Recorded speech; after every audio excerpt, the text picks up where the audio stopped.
Hello and welcome to a new podcast from the Belt and Road Institute in Sweden. My name is Hussein Askary and today is Thursday, April the 13th, 2023. As you may have noticed that there are major shifts taking place in the world in terms of a balance of power economically, militarily, and strategically. Changes not seen in 100 years. Now, there are rapid and surprising events have taken place since President Xi Jinping, for example, visited Saudi Arabia in December last year to reach unprecedented economic agreements with Arab-speaking Gulf countries and also the whole Arab world and also Saudi Arabia. And then in February, China and Iran finalized a comprehensive strategic agreement which lasts 25 years. President Xi Jinping has received a number of world leaders in Beijing and then visited Moscow to meet with President Putin. And there has been a lot of discussions about that in relationship to Ukraine and other matters. Then a positive, shocking event takes place in Beijing where arch rivals from the Middle East, Saudi Arabia and Iran normalize relations after 7 years of a breakup and destabilization in the whole region as a result. Immediately after that, Yemen and Saudi Arabia met to discuss ending the war there, which has been a disaster, humanitarian disaster. Then Syria and President Bashar Assad is once again welcomed back into the Arab League and meeting with Saudi Crown Prince probably soon. There are preparations for that. Syria, Turkey, and Iran met under Russian organized process to settle the military and security situation in northern Syria. We have BRICS nations, Brazil, Russia, India, China, South Africa. That organization is expanding with new members. The Shanghai Cooperation Organization does too. And nations are gradually moving away from using dollar in their trade. And African nations are now more and more telling the United States and Europe that they should not intervene on where African nations can choose sides or which kind of cooperation they can have with whether China, Russia, or any other power. But what is interesting in these dramatic developments is that the United States, the EU, and Britain are totally absent. In the meantime, the war in Ukraine is continuing, but without any clear outcome. There's also a massive military escalation, seems to be, around Taiwan. So now we had also President Macron of France just visited China and had in-depth discussions with the Chinese leadership and President Xi Jinping personally, which we discussed in a previous webcast. But also this visit stirred a lot of controversy back in Europe and the US, so around the statements Macron had made. Now, President of Brazil, Lula da Silva, is now in China and for discussions on comprehensive economic cooperation, but also finally we might see Brazil joining the Belt and Road Initiative. So this is a whole lot of things. To discuss these matters, I have with me today, it's a great honor to invite Professor Glenn Diesen from the South-Eastern University of Norway. Welcome, Professor Glenn. Thank you very much for being with us, but I'm sorry for the long introduction, but it's unavoidable to take all of these matters now, especially talking to somebody like you who has been also following these major strategic shifts. Now, the first question, of course, is want to have your view on this, but also there's a circulating the term a new paradigm shift in the world. There's also another term called New World Order, which people talk about, is taking place in the world. What is your take on these matters? Well, first, thank you for inviting me on. And I think your long introduction is quite appropriate given all these huge groundbreaking changes which are currently happening. Well, I guess we can start to look at first the word or the term New World Order. This was, often used almost in a way of suggesting conspiracies after the Cold War, but world order has a clear meaning, and the modern it refers to the rules of the international system, which it depends both on distribution of power as well as the legitimacy of how states can act. Now, the foundation of our modern world order it emerged in Europe, the main foundation, which was at the Peace of Westphalia in 1648, and the reason why this is important because the world was shifting from at that point it was a European system, but it was shifting from a hegemonic system to one of a balance of power because, again, the the days of the Roman Empire was already long gone, and you saw that the hegemonic system was fragmenting in two ways. One, both power, it was no longer one central power, but it had a multipolar distribution of power. Plus, with the Reformation, you also had the absence of universal norms. So the Catholic Church couldn't assert that it represented universal norms and values in which it claimed authority to rule of all of our other peoples as well. So you had this fragmentation, which was represent the transition from a hegemonic system to a multipolar. And that was kind of the outcome of this 30-year war, as no one was able to reassert hegemony. So what the Europeans had to agree on was establish a new order. This will be based on a balance of power and sovereign equality. Those are the two most important components. Now, balance of power merely suggests that you have several centers of power. If one gets too aggressive, tries to expand, or becomes too coercive, the others will then push against it, and this becomes the main instrument for constraining states. And this also and this lays the foundation for the rules or international law as we know it today as well. Now, sovereign equality simply suggests that every state have equal sovereignty, and it is absolute. So whatever happens within state borders is their business. So this is the foundation of our modern world order. Now, through history, always had attempts to couple it to assert hegemony in the European system, from Napoleon, Hitler, but we always had a return to a balance of power. The exception was after the Cold War. This was when the United States developed not only in Europe hegemony, but attempted to establish a global hegemony. This was built into America's official security strategy that security of itself and the world would depend on the US dominating, because if there's one center of power, then the anarchy of the international system would go away. The US would effectively be the new Pax Romana, this 200-year period under the Roman Empire where there was hegemony, and this brought some stability and progress. So again, one can argue that there was benign intentions by the United States, but again, the power was concentrated in the US, and it started to promote universal values, which was liberal ideals, liberal democratic values. Now, this is quite important because these are great values. I'm a supporter myself, but once you claim right to represent universal values, you also start to diminish sovereign equality, because now you can intervene on behalf of other peoples. So this was the hegemonic system we got afterwards. The US attempting to essentially throw away the Westphalian system and replace balance of power and sovereign equality with hegemony and sovereign inequality. But as we see, the unipolar strategy, it requires the prevention of other states from rising. So once you have China rising, Russia and others, the mere rise and prosperity of these countries become a problem, and they have to be cut down in size. Not take their territory necessarily, but weaken their economy, push back, which is how the US talks about China today. Not merely containing it, but rolling it back. So this is the main problem. Once you take on this responsibility as a unipolar power, it was inherently temporary, because the US began to exhaust its resources, and it would also incentivize other countries in the international system to collectively balance the US. And again, you can't help but to all the things you described in introduction. Yes, they have a positive sum gain among all members, but they also have this commonality that they want to decouple from the United States system. The main reason why the unipolar order has been failing, and as we also know, when a hegemon weakens, it will be more likely that it uses this administrative power over the international economy to attack and undermine other rising powers, which means access to technologies, access to transportation corridors, banks, currencies, or payment systems, even stealing money from central banks. So effectively, all the economic connectivity in the global economy is now being weaponized to preserve hegemony.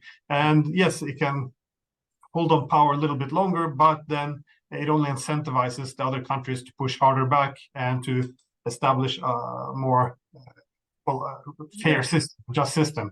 And this is what we're seeing now, I guess, because now we see this emergence of a multipolar system. I mean, unipolarity is already gone, and we have a return to multipolar system based on a balance of power. But what's very different from the past is, in the past, during this world order, it was always an inherent, the sovereign equality was intended for the Europeans, not the rest of the world. Again, it was supposed to be for the civilized, again, not for the rest. Again, not my framing, by the way, but this is something very different, because now we see the rest of the world, the huge giants from, China, India, all these countries, Brazil, they no longer want to be mere spectators. They don't want to be objects of security. They demand sovereign equality and equal representation, so shifting from objects to subjects.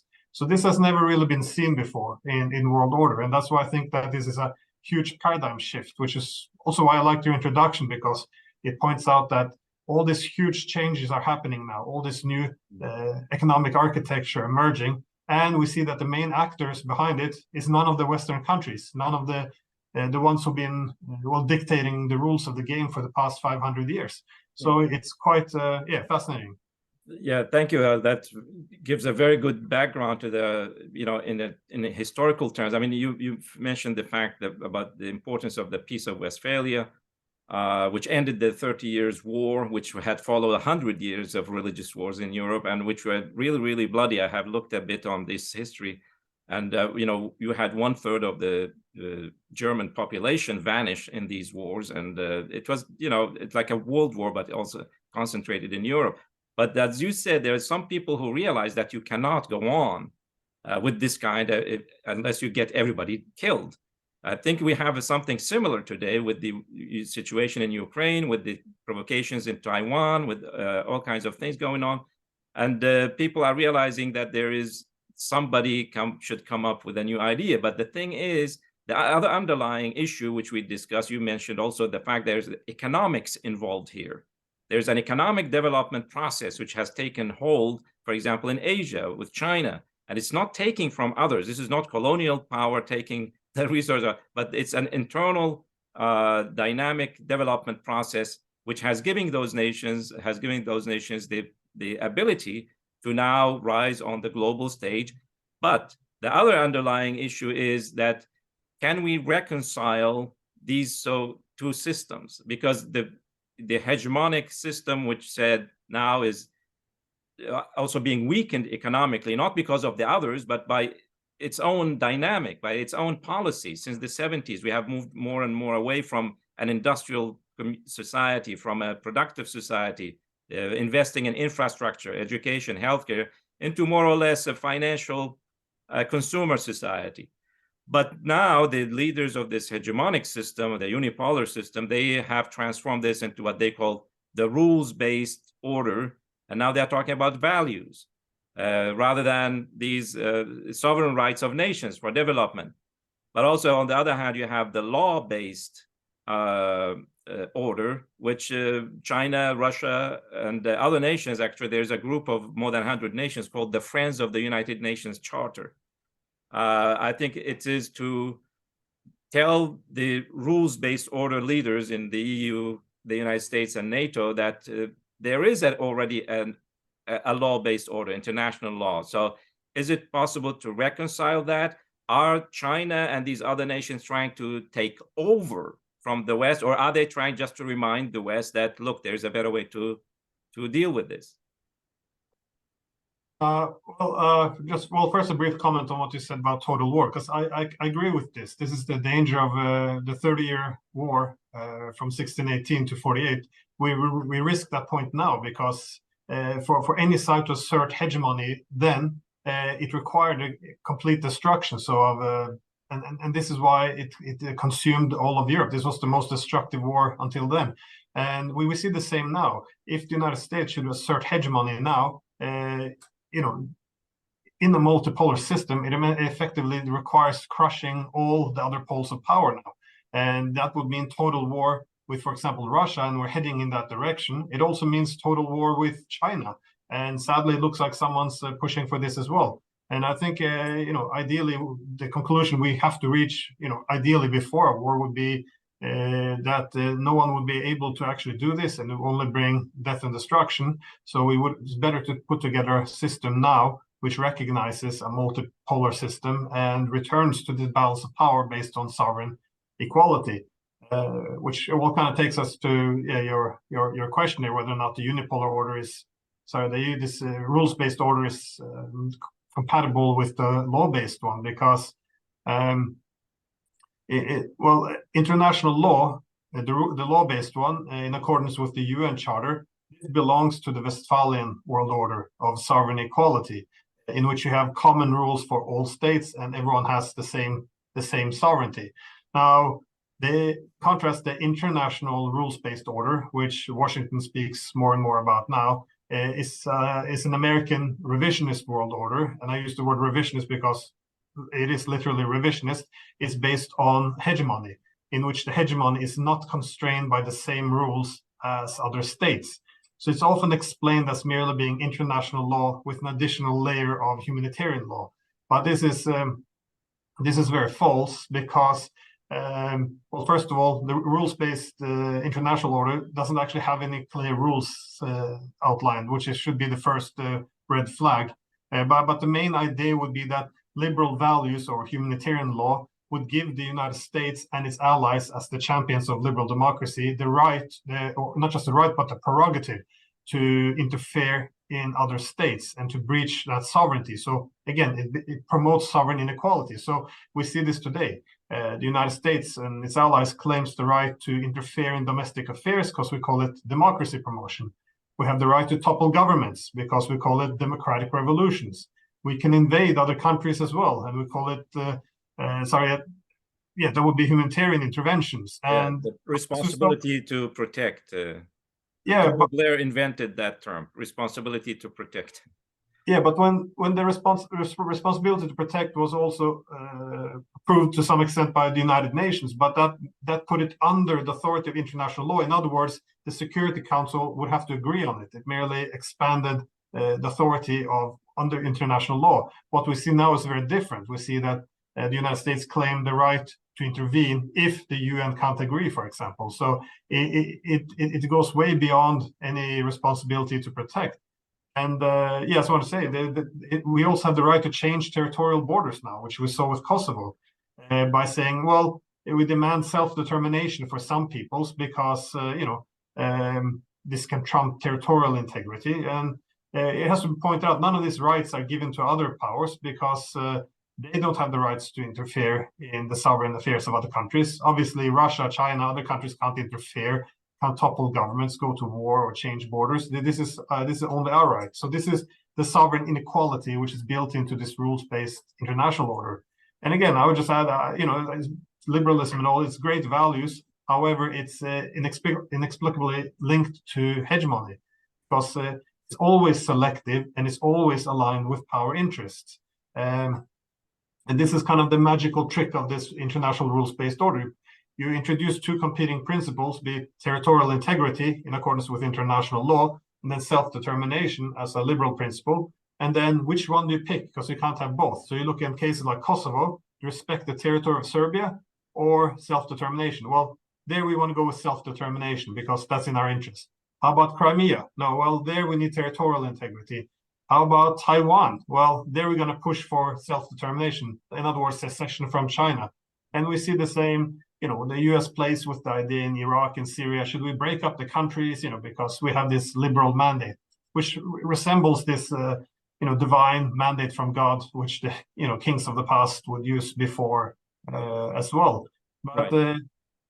I mean, the foreign minister of South Africa, she very eloquently said it recently in a press conference about this, the rules-based order. She said that the problem with that is that you want to use these rules that are good in general when selectively, when you want them to apply. But when they are not in your interest, you violate those rules. And therefore, this cannot be used as a principle for international governance. That if we go to the economic matters, because this is really, I think, the kernel of all things happening in the world. I mean, we have with Macron going to China, the main issue, if you look at the 51-point joint statement, it's fascinating. I mean, the political parts are just one sentence. Even the Ukraine, peace in Ukraine, they agree. It's just one sentence. But you look at the economic, scientific, and cultural exchange paragraphs. They're like very, very, very long paragraphs and very much detailed. And that, of course, includes the purchase of 160 Airbus civilian airplanes, building an assembly line in Tianjin for the airplanes. There's work in agriculture, in many, many different aspects, which is really the issue here. Because if you don't have an economic aspect, it's like we call it, peace through economic development, because you cannot just present a peace plan without backing it with an economic plan so that people can see the fruits of peace. And I think we have now in the United States, and even in Europe, and even in the United States, we have an economic and financial situation which is a disaster for everyone. This has been going on for many years, but with the war in Ukraine, all the vulnerabilities, before that with the COVID-19 pandemic, all the vulnerabilities, inbuilt vulnerabilities of the economies of the EU and the United States as post-industrial economies have come to the surface. The problem is that internationally, globally, Europe and the United States are projecting an economic policy which is not based on concrete building infrastructure, agriculture, industry, power, water, healthcare, like China is doing, but it's based on values, because they say if you have a democratic society, you have zero corruption, you have this and that, empowerment of women, everything will be fine. So they say that's the priority, not building infrastructure, not providing clean water and electricity for the woman in Africa, but it's the other way around. When nations now, they look at China and they look at the BRICS nations, they look, these people have concrete ideas that benefit us. They benefit our community. They improve our living standards. They improve our productivity. Even our financial situation can improve, contrary to all the stories about the debt narrative. But we see now an alignment in the world, not on ideological basis, but like the Gulf countries who are going to China and also working with, because they want to preserve their economy. They want to develop their economy. So how does the economic aspects, so people call it geo-economics instead of geopolitics, that this is really what nations are thinking about. This is what's universal about every society, that people want to have a better living standard for children and grandchildren. I think that somehow we have forgotten about that here in the West. Yeah, forgotten is a good word, because again, the lesson after the after World War II was the Soviet Union was a military power, while the United States was an economic power, being able to offer generous trade agreement. But now it seems to be a bit different, because we now have a conflict between geopolitics, in which power comes from a military force, while geoeconomics, it comes from economics. So I think that in the West we might be stuck in this geopolitical mode of the Cold War, because a lot of what especially the United States does is based on an alliance system. So, and this often incentivizes conflict, especially if you're a hegemonic power, because when the United States goes to its European allies, Ukraine, but also in the Middle East, they always say the same thing: we will weaken your adversaries.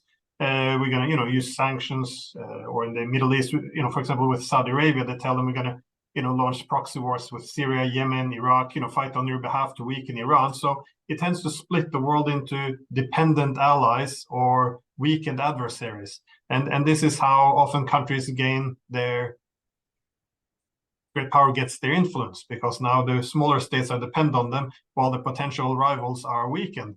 Now, but also the security dependence is then converted into political loyalties. So this is how hegemons will have always based themselves. And the values aspects, the values always tend to link with the power interests. So values, when we go to Africa and talk about values, it always means, cut ties with China and look towards the West, for example, is always us or them. And this is the zero-sum ideas you often get in the geopolitics. Now, I think in the geoeconomics, you have more incentives to establish peace. So China, for example, has this, the amazing Belt and Road Initiative, pumping trillions of dollars into this, connecting the world through all this new infrastructure, which, helps all the countries along its path as well. And what's interesting with this is instead of dividing the world into, allies and adversaries, we see that China has often this interest in peace. It has economic incentives to resolve these conflicts. And again, we saw it already with Iran and Saudi Arabia, when, as you mentioned in the introduction, when initially China developed deep ties with Iran, but they also want deep ties with Saudi Arabia. But then the Iranians got concerned because they're getting too close with Saudi Arabia. So if you're China, you want to get along with everyone in order to fit this Belt and Road Initiative, you have to make peace between the states. And that's what you see. They push peace now between Saudi Arabia and Iran. And then they also go towards the Gulf Cooperation Council, trying to create a peace between the Arab states and Iran as well. And to a large extent, this is what we see in Europe as well. China simply has an interest with this Belt and Road Initiative to go through Russia, Ukraine, and Europe. So it's not in China's interest to have a conflict between Russia and Ukraine or Russia and Europe. So you have more with this economic incentives for greater economic connectivity. You see an incentive often to promote peace among states, and this is something very different. Of course, geo-economics can also take on a zero-sum format, but given that China using geo-economics to create multipolarity, we see that it becomes a very positive force for peace in the world. So I don't agree with the premise that China is trying simply to replace the United States, because it hasn't pursued hegemony. If China began to behave like the United States, demand hegemony, you would see even its closest allies like Russia would start to lean towards India, because they don't want to be dictated to, bullied by China, pushing its development, its form of governance on others, for example. So I think you have this natural incentive in a multipolar system. The purpose in multipolar system is to create a balance of power. That is, if one begins to push for hegemony, the others would then push back. And in a geo-economic system, that means Russia would or India, they would no longer wish to trade more with China. They would go somewhere else. But China isn't doing this because it's bad for business. This is why I think China, in a geo-economic China in a multipolar system, does become a force for peace. And it's not a message which is very popular in the West, because our media tells us they're the devil every day. But it doesn't align with the positive force it has in the world at the moment, which is why you see it having this huge peace offensive now. Something, for example, the United States can't do, because it divided everyone into adversaries and allies. Yeah, no, I think this is what we hear here in Europe every day about China being the big villain. They're trying to spy on us. They're trying to take over our economies. And I think reality will show things. I mean, like as we have seen also in Asia, in Africa, in Latin America, people could now see through this propaganda that it's not really true. And there has been massive campaigns to finance groups and media, even in Africa, in the Middle East, to show China as this new empire. But now people are realizing more and more that this is not really true. China is not interested to have take a role as Britain did before, or the United States does, because, as you said, it's bad for business.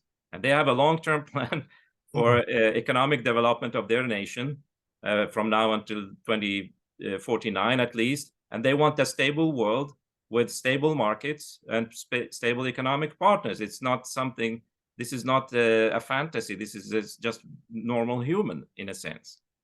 Yeah, and that's why it's good to go back to the concept of world order, because not only can China impose hegemony because there's too many centers of power, but also it hasn't sought the legitimacy to do so. Because, well, before we talked about that international rules-based system, and again, it's important to see that China isn't actually doing this. I mean, in the West, we began already in Yugoslavia. When we bombed it in 1999, we said, oh, it's not legal, but it's legitimate. So we decoupled legality from legitimacy. And this is quite interesting, because after the invasion of Iraq, for example, the Americans started to discuss, well, how can we create the legitimacy outside international law now, much like we did in Kosovo? And then that's when this concept began to emerge. Let's have an alliance of democracy, a concert of democracies, a league of democracies. These were all very similar concept, all with the same intention. That is to create a space of legitimacy outside international law for the United States and its allies to exempt itself from international law. And this is what, again, merged into this rules-based international order. And well, what's interesting when people say China want to take over, again, they don't have any hegemonic system, but they also don't push any of this any ideology such as we get from the United States, in which they demand some legitimacy to act outside international law. What they're calling for is to be a return to international law in accordance with the UN Charter, which is based on the Westphalian world order. So again, China would be one pole among many, and it would commit itself to sovereign equality in a balance of power under international law. I mean, if you want to live on the same planet with China, this is a very good deal. This could bring a lot of stability, and there's no other alternative. So I think there's a lot of false narratives going out that this is somehow a rivalry between the United States and China for hegemony, because once you present it like this, the US can say, look, we're a democracy, they're a communist country, who do you want to running the world?